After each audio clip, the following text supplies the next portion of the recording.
I'd like to just touch back on what the film, to me, the role of Lauren Drake and her,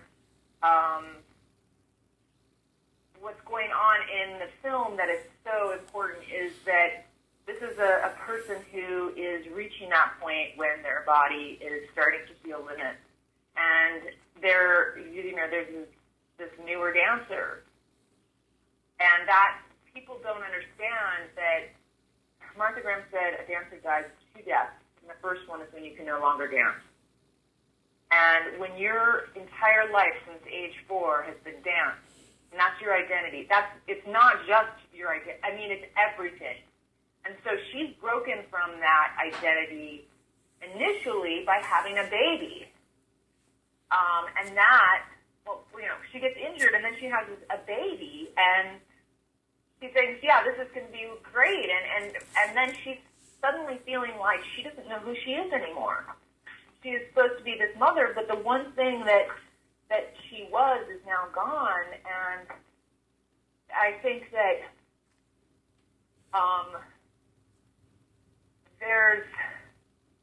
and so trying to come back as a older dancer, the challenges that she's facing, and the knowledge that that's not forever, or it's one of the most.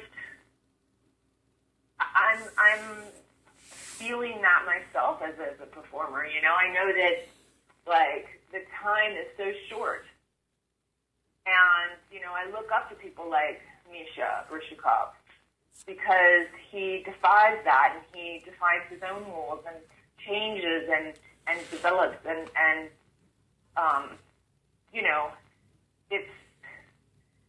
there's dancers like Carmen de Lavila, who she's in her 80s now, and she is, or Gus Solomon Jr., who they have a company, Paradigm, that they perform with that.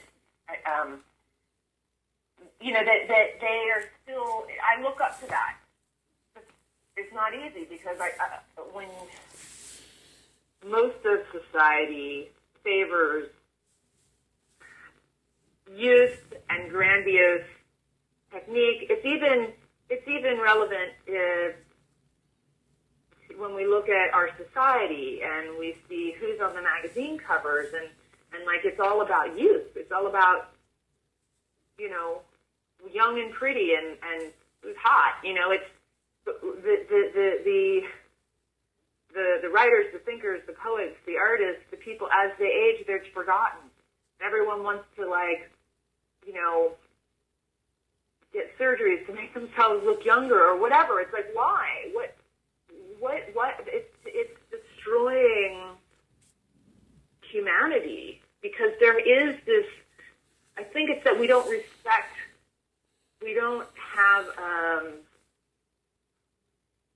honor and respect the elders of society. We don't look at them as now that's the place where I want to get to, where I know those things and I have that wisdom and I can carry that. It's like we're afraid of going there, and we push that away, and I think that's really sad. I think for Lauren,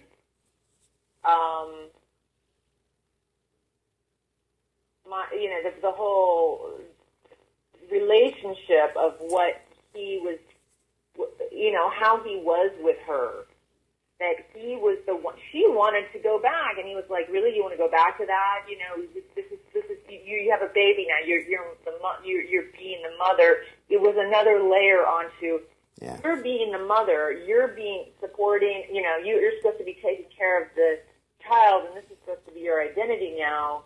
But then he goes and has his own little identity crisis, and that's his acting out on her, was just another, a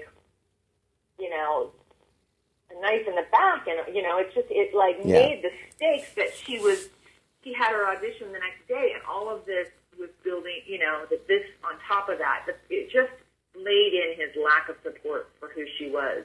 So sometimes you have to, as a human being, you hit rock bottom before you have the power or the belief in yourself to get up and get out. Yeah, I think it just made the stakes like she had to go. She had to, it was the last straw. Yeah. And it was the moment that she really, where did she go for comfort? She went to sleep with her baby, it was like, yeah, she is a mother and she loves her baby. She's all of that.